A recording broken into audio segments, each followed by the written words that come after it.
YouTube. What's up, motherfuckers? Hopefully, I can get this phone to focus worth some kind of fucking shit tonight. I'm doing something like a fucking safety precaution for you guys tonight. Just making sure that nobody breaks their phones. So I wore a shirt. Because I didn't want any fucking, there's any ladies watching these videos. I don't want anybody jumping through the phone, trying to grab a nipple or something. Try to keep everybody calm, keep your phones intact. You can't reach me through the phone. Go easy, take it easy. So I covered up my shit tonight. But what kind of shirt do I got on? What is that? What does that look like when you first see it? Is that Louis Vuitton? Fuck, no, it's not. Jason Voorhees, motherfuckers. Horror movie shit. I love it. Jason's my boy. Ever since I was a little kid, it's like my hero. Something's wrong with that, right? But yeah, that's my boy. Anyway, this video is this is part 2 about the cars I've had growing up. It's not the second car. This is my third car, but it's part 2 because the second car was kind of booty. First car was a Cordoba, big cushy car, you know that. Second car was a Buick Century. I was like, whatever, you know, it drove around. Engine ended up shitting the bed. Was that a 3.8 fucking V6 in it with like no power? Yeah, that car was whatever. It got me around. It did what I had to do. But my next car, because that car shit the bed, my mom had a 1983 Buick Riviera. So she said she wanted another car anyways. So it was time for me to hop in this big luxurious beast. I'm going to put a picture up on my Instagram, Alpha Euro 2018. Go follow my Instagram. I'll have a fucking picture up there to show you guys the same color, same style, exactly the car I had. Big maroon car. This is where my love for luxury cars came from when I started buying Cadillacs and stuff. All this, when I was first couple cars, fucking smooth, fucking cushy luxury cars. Because that's what they were. They were fucking American luxury cars. That's what they were. Big, smooth, cushy seats, power options, smooth boat-like ride, cushy ride. That's what made a fucking luxury car back in the day. It wasn't like a lot of technology. The technology was the power windows, power seats, tilt steering, all that shit. That's what it was back then. Nice, you know, the best factory stereo. That's what made the luxury cars back then. So this was a Buick Riviera. Car was in great shape. It was beautiful. Fucking, it was an 8-cylinder. I don't remember what was in it for a motor.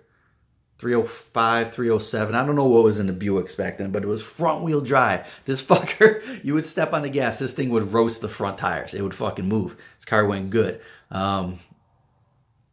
Big old V8 front wheel drive. But this car was a big, beefy looking car, big and mean. It was in great condition.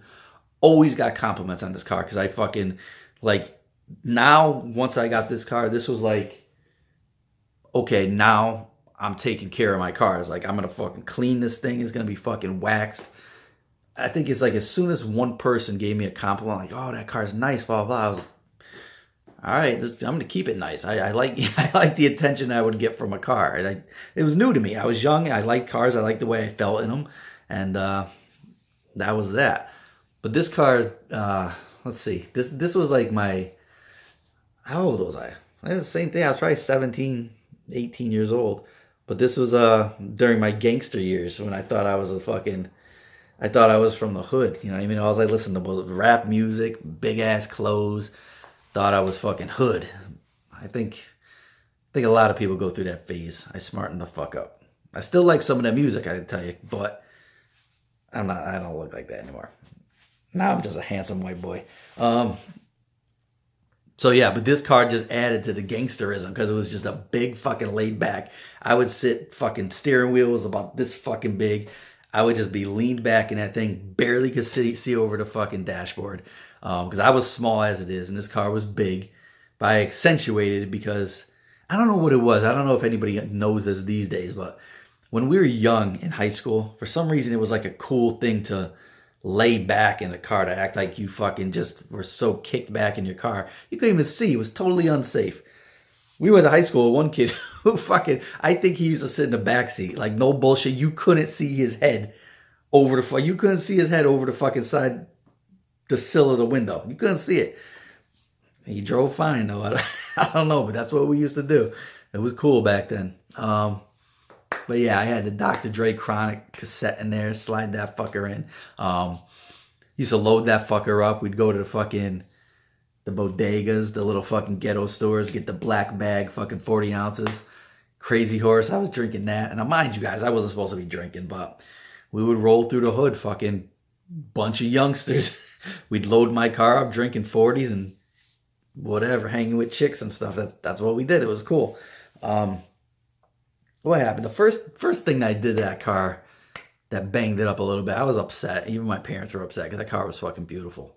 Like, I sit and think about, like, if I ever get the chance to have a big enough fucking place and enough money, like a big, like, I'm talking like, I would love at some point to have just like a warehouse just to have cars. I would have every car, any car that was significant to me, any car that was significant growing up that I had, I want another one.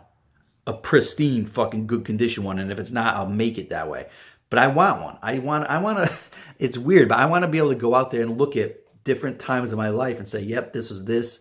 This was this. I was 17 here. I was 18 here. 24, I was driving this.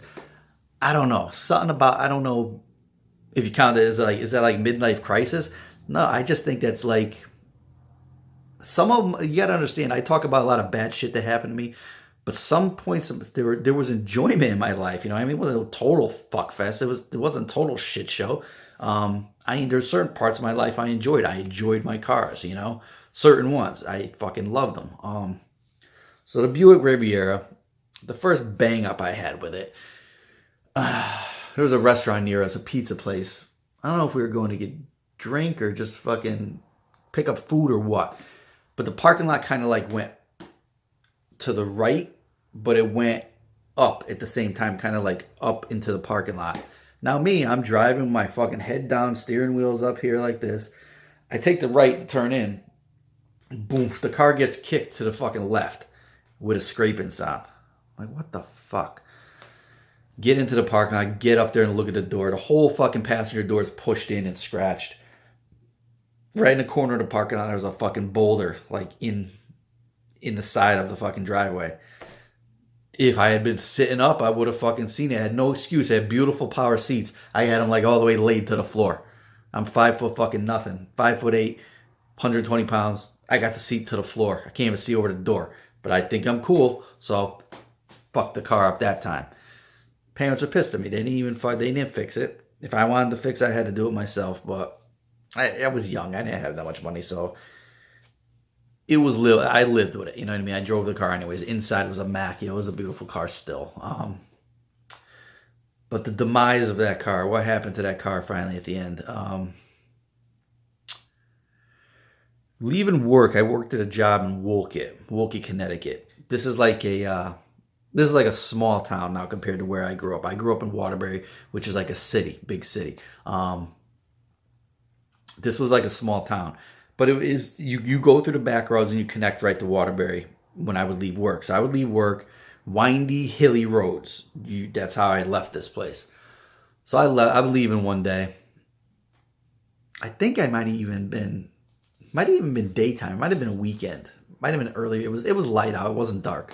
I'm driving up this fucking hilly back road, right? Now it's wide enough. There's a yellow line in the middle. It's separating the road, you know. I'm taking a sharp turn up a hill and to the right. So I don't know if you guys remember these, but I want to say this was a 94 Ford Probe GT. These cars are junk right now, but back in the day when these cars first came out, they were pretty fucking hot looking. They were pretty, for the time, they were a fairly expensive American sports car, and they're probably dog shit for how fast they were if you look at the specs now. But back then, that was a quick little car, and it was a pretty cool looking car. So I'm coming up, I'm going a right-hand turn on this fucking road. Some dude with his brand new Ford Probe GT, he's coming down the other way. So obviously he's ripping the fucking corner. So he's cutting all his fucking left-hand turns. He's cutting over the fucking yellow line, cutting close. He comes around that corner in my lane. Boom. I drive, because of the angle he was cut, he probably saw the front of me coming, so he kind of straightened out a little bit. I smashed him like right on his door, the back of his door, and his rear tire. Knocked the fucking rear tire right off that fucker. Banged that shit up. Dude, now mind you, I'm that 120-pound little fucking knucklehead, you know what I mean? This dude gets out of his fucking car screaming and yelling at me, "You motherfucker, you fucking wrecked my car. I just fucking bought this, blah, blah, blah." I'm like, dude, I didn't know what to say. I was like, dude, you're in my fucking lane, man. Dude, you know, this was an older fucking, to me, he was older, bigger dude. He's screaming at me. He wants to like fight me. I didn't do nothing wrong. All I did was fucking drive my car. I was in my lane. He's ripping around, cutting fucking corners, cutting the fucking lefts. Sorry, dude. Sorry about your luck, dude. But anyways, there was somebody in one of the houses heard what was going on, so they called the cops. And the thing was, because it was a small town situation, this guy had money. The cop came. They knew him, you know. I didn't get a ticket, but he also didn't get a ticket. He wrote up the accident report as if we just fucking both skimmed past each other. It was really no one's fault. They were both at fault. There was no person was the cause of the accident. When that cop knows damn well, because he couldn't write I was at fault, because he knew damn well the other dude was at fault. So the best he could give that dude was, look, dude, I'll make it so it's like nobody's fault. Pissed, though, because the whole front of my car was smashed up now. The whole fucking left side of the fucking Riviera was busted up. Fuck that dude. It's fucking, fuck your Ford Probe GT. He was such a dick screaming at me. I didn't do nothing wrong. It was 100% his fault. But because I was a young kid, he fucking let me feel the wrath. He was like, he wanted to fight me. And he was a grown man. Anyways, just another one of the reasons why I ended up fucking hitting the gym like I do, because that shit don't happen nowadays. You're getting dropped. I don't fuck around. Fuck you, dude. But yeah, so that was the story of the Riviera. That thing went back home. I don't remember if we sold it. But anyways, my mom decided she wanted to fucking move on from the car she had, which wasn't that long because she always wanted something else anyways. But in the midst of all this, I didn't know. She had a Mercury Cougar while I was driving the Buick Riviera. So at one point I had to jump start the car for her. I popped open the hood in this Cougar.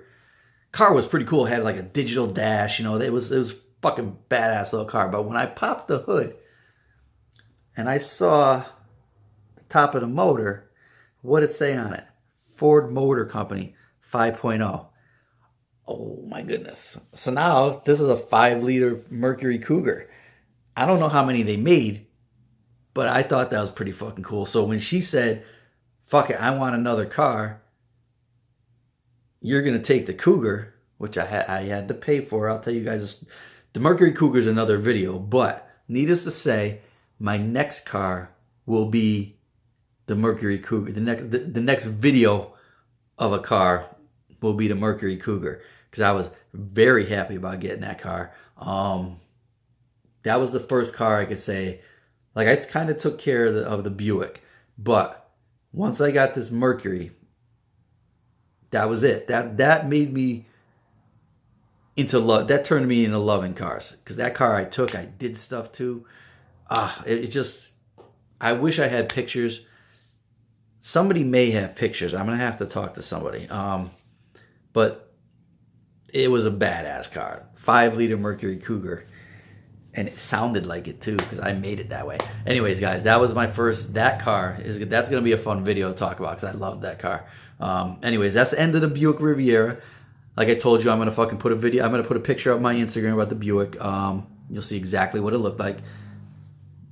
Pretty fucking car, man. Just a big classic fucking 80s fucking car. So that's it, guys. Like, share, subscribe, follow, fucking like, fucking share, fucking subscribe. Get on my fucking Instagram, AlphaEuro2018. Get on my Gmail. My email is alphaeuro2018@gmail.com. I got fucking t-shirts. I got fucking keychains still. Ask me for them. Don't be fucking worried about asking for them. Just ask me for them. DM me, email me, whatever. I'll get them for you. And guys, don't smash your nice cars into Ford Probe GTs. All right, later.